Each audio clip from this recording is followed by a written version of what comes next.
everybody, I'm Vera Stewart and welcome to the VeryVera Show. We're doing a split show today and I've got a very special guest. Lanier Pearson is joining me again. I know, I'm so excited to be back with you. I know, Pearson Farm is just, we are so excited about this particular episode, but just so happy to have you back in Augusta. And we're going to actually make 2 recipes today in the cottage, and then we're going to take a road trip to Fort Valley to see the orchards, check out the packaging, the shipping, everything that has to do with weather and how important that is. So the 2 recipes that we're making today are a pork tenderloin with a brown peach sauce, and then we're going to do the peach cobbler that is your new item that you're going to tell us more about. In Vera's Corner, we're going to talk about preserving peaches when they're in season. So are you ready to get started on this dish? I'm ready. All right, so already in the pan, we've got garlic. And I always like to just cut it fresh. Okay. You know, you really open up that bulb and it's there. And then I've got my Schumann Farms real sweet onions, and we chopped those fine. Okay. And then carrots that we picked up at the fresh market. So you're just going to stir that about in the butter. And what we're looking for here is just to get the vegetables tender.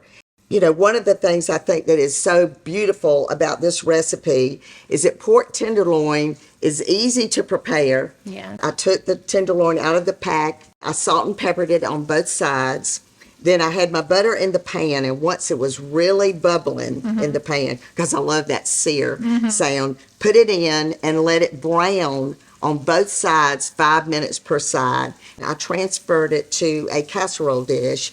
I've got my oven preheated to 350, and then we made a preserve sauce. We've got your peach preserves. I could just eat those with a spoon. Oh, yeah. But we melted butter, and I just took my spatula and got that goodie that's in the bottom of the pan, added the preserves to that, and then just poured that over those seared tenderloins, and it's in the oven now. Doesn't it smell good? Oh, I can't wait to take a bite. It's going to be great. All right, so I'm going to start adding, because those are probably just about right. We're going to make a roux with these vegetables in it. And so, you know, you kind of do this slowly, stir a little bit quickly. We want that to, you know, to get nice and brown. All right, so am I just, doing that okay? yeah, you're doing like it that? right. Just grab all those veggies and mix that in. Okay. All right. And so my secret on roux is that if you add your liquid slowly, you know, if you just pour it all in, then you're just going to be standing there forever stirring. Right. And if you pour it slowly, so I'm going to kind of move into the center just in case this decides to spill over. Okay. But let's watch right now. You see how thick that gets? And so just take your time doing it. I tend to get lumps in mine when I do it, so I'm obviously not doing it right. Well, and see what you mean about if you're doing it slowly. Right. Now you've got a 10th grader. That's a daughter. Does she like to cook? She actually loves to cook. Okay, so she could be doing this part. She could do the whole thing, and I would just be watching. Oh my gosh. Well, and great. you know, when you make a dish like this, you know, you could do it the night before and then just put it in the oven. So we're going to continue to add this and let this kind of come together. Okay. Okay, so you learned a little something today about making a roux. I did learn a little something today. I always learn when I cook. Well, and we talked about the fact that if somebody would tell you to do that slowly in a recipe, and that's what we're telling you today. We're giving you all the tricks. All right, so that's just perfect. Okay. Now we're going to add in some tomato puree and some fresh thyme. And that's when it really starts getting aromatic for sure. Now this is going to cook down by half. Oh, wow, Lanier, oh my goodness. Ooh. It looks like you got that reduced in half, and look at this. Oh, is that amazing? So good. Crispy on the outside, and you can see all those preserves. So once you've done this, you know, honestly, you could take this either way. I mean, I wouldn't mind if a sauce had all that good vegetables. veggies in it. But a lot of people want the sauce to be sauce-like. So this is a sieve. Okay. And what I'm going to ask you to do is put some of it in, and then I'm going to start working on that. You know, because we're going to lose the vegetables, and you're going to get just the part, you see it coming out down there. And then, you know, you could cook a pot roast tomorrow and put the extra vegetables on top of that. But, you know, this takes a minute to do. But what we'll do is keep working on this during the break. And then all of that is going to go and be served on that along with some of your fresh Georgia Pearson Farm peaches on top. So y'all come back with us after the break, and we're going to get started on the peach cobbler kit. You're going to love it.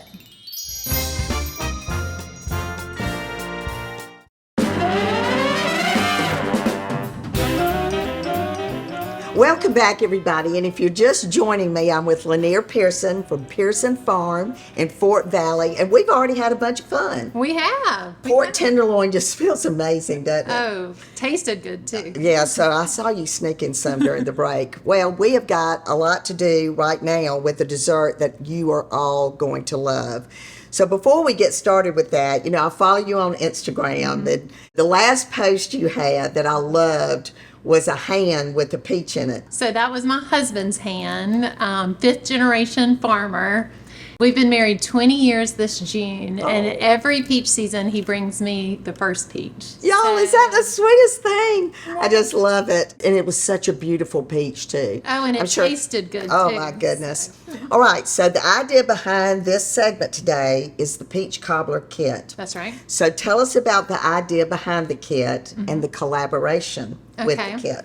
So, unfortunately, Georgia peaches are only grown 12 weeks out of the year. So, as much as we would love to give people peaches all year long, we cannot. So, we're always trying to find creative ways to get our peaches to people off season.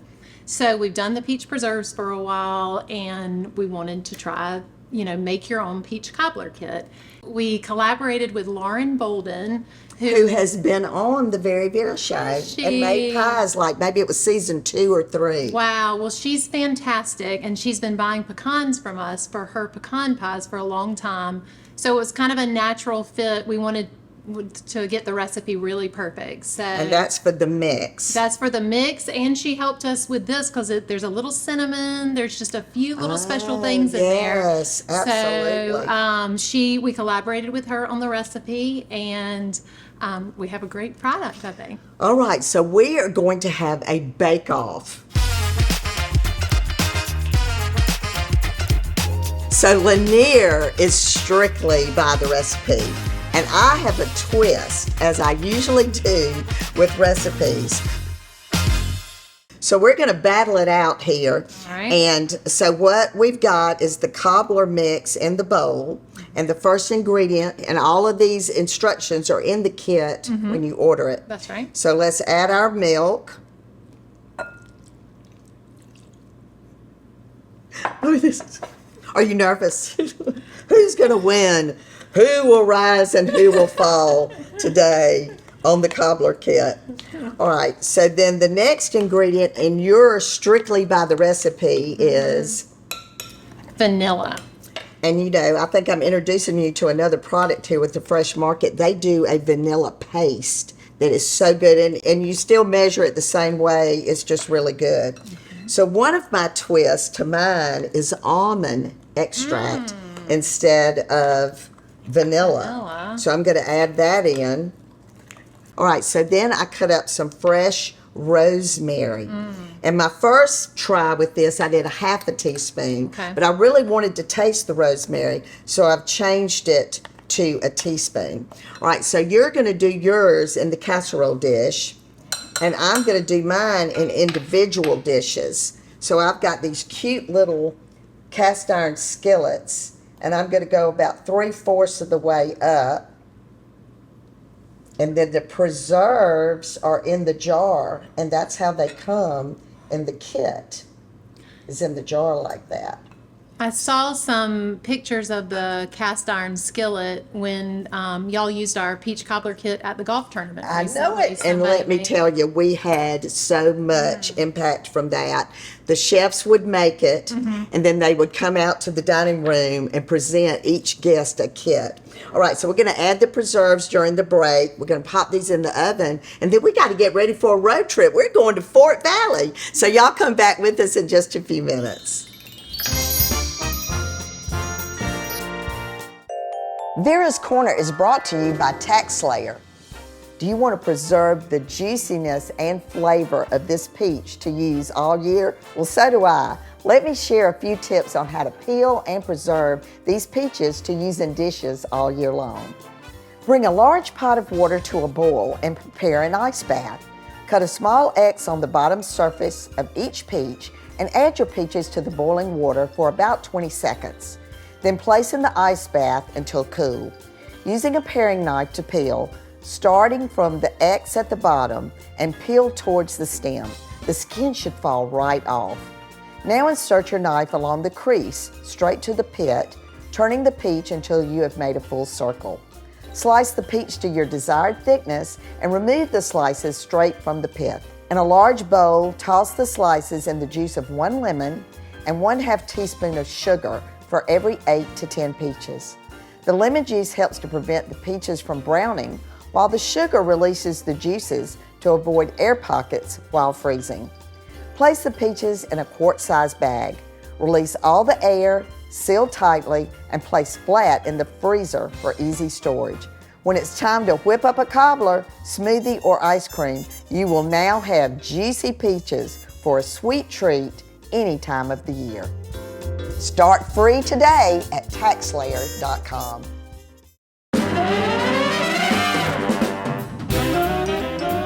Welcome back, everybody, and I know you're going to want to preserve those peaches when they're in season so you can eat them all year, but we are in the thick of things right here. I'm with Al. He is the 4th generation of the Pearson family, and you have lived and breathed this your entire life. I think I was riding around looking at peaches with a diaper on. You probably were. You know, let's talk about where we are, the time of year it is, and how these peaches are where they are at this moment. Well, we are about 2 weeks into the season now. We started around the 10th of May or something like that. We had a real good winter and a spring that didn't have killing frost. Yes. Peaches normally bloom before the last killing frost, and so every year it's oh boy, is it going to get too cold and whatever, and so but this year was it was nice and comfortable. It was your year. Last year we had virtually no peaches, and this year we've got a bunch of them, and so it's feels good. Absolutely. Well, the activity behind us has been really interesting, just watching the pickers, and you mentioned to me that used to be a basket that sat on the ground, and so how have you transformed, you know, that aspect of the business? When I look at it with some of the things we did, my typical response is, how could I be so dumb? But the systems that we have now, the peaches are riper and they arrive better. Right. And that's the whole point of it. Well, this group of people, you've had some of these folks for years. They come from rural areas of Mexico, and they are in the H-2A program. They each have a visa, a passport, and a work permit. Right. And when they finish working for us, they go home. Good people. Just a pleasure to be in the field with them and working with them. Well, one of the things that I thought was interesting that you showed me earlier was that you had some hail recently, and what that does to a peach. Yeah, the hail and the peach skin is very fragile, and hail is very angular. Yeah, can we reach? Let's get that one right here. I need a ladder, Al. Now, well, let's see. Let's see. Now look. Look, now there's one in the orchard, and there's nothing wrong with it. Look at it. Nothing. That is beautiful. But this one, there's nothing wrong with this one, except there is. There's a hail peck there. This happened about 2 weeks ago, and the peach would still be good to eat, but it's just not something you can sell. Right. But we have some machines, thank goodness, at the packing shed that can sort that fruit out, and it can make us available to pick this peach and get it into market. So, Well, these peaches that have just been picked that are in these bins, where are they headed now? they're going to the packing house where we'll take the field heat and run them through a water cooler bath, and it will take the temperature down to maybe 38 degrees in the fruit, and it just stops it from ripening for a little while. We don't store peaches a long time. I would love to pack these peaches today. Just right now, right out of my hand. That's the epitome of freshness for us. If you pick it mature, it'll ripen perfectly. Now, if we're here too early, right, the guys don't have anything to pick. They can only make mistakes. And if we're too late and the peach is soft, it won't travel. Speaking of traveling, how far does a Pearson peach go? Everywhere east of the Mississippi. Okay. And we ship a lot of peaches to Texas and into the Midwest. We've got a pretty wide distribution. I see. Well, one of the things I want to wrap up with is the Lee Pope house, which we'll talk about in a few minutes. It's where I stayed last night with my two granddaughters that came with me on this trip. And there were some peach trees right across the street from there, and some of them were on the ground. They flew over there, started getting them. You told me those were experimental. Right. That little orchard, we'll find some peaches, or hear about peaches, or see them, or see a breeding program that might be from California or from South Carolina, wherever. But we don't know that those peaches are going to work here. And so we'll plant 6 or 8 trees and just see how, do they set a crop? Do they bloom real early, which would be, we'd lose them to an early, to wintertime really. Right. Or do they require too much chilling to where they won't set a crop, they just don't bloom? Well, if you need an expert opinion from a 10-year-old and an 8-year-old, I can tell you that those experimental peaches in front of the Lee Pope house are amazing. All right, so we're going to learn more about the Lee Pope house. So y'all don't go away. We'll see you back in just a few minutes. Good.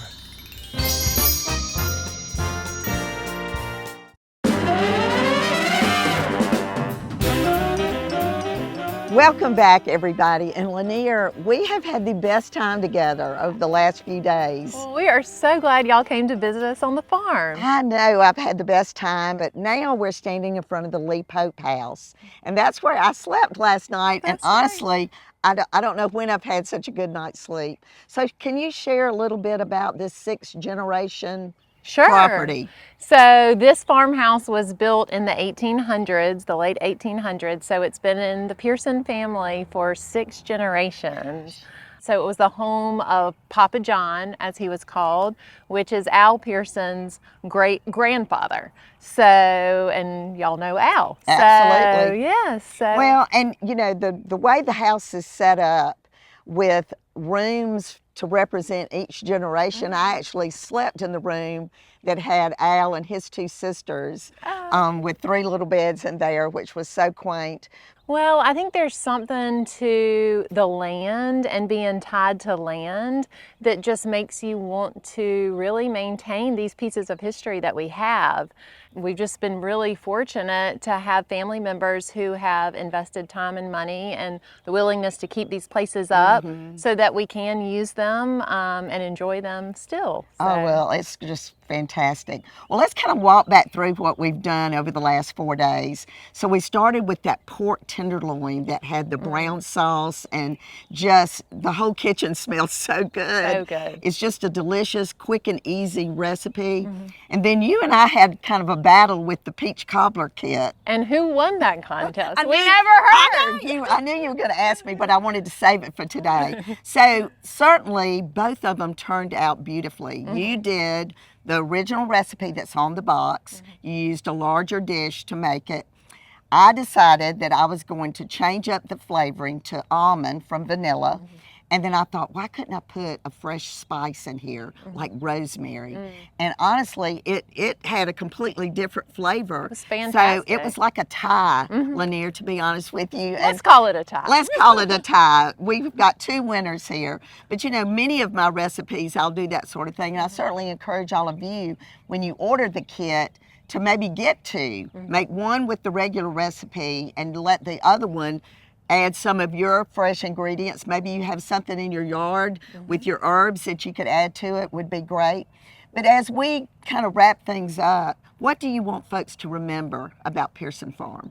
Well, so we're a family farm, obviously. We've been here. We are the 5th generation. We would love for y'all to come visit our farm store during peach season. You can watch the packing shed run. You can see what we do. We love to have visitors. We would also love for everyone to go to our website.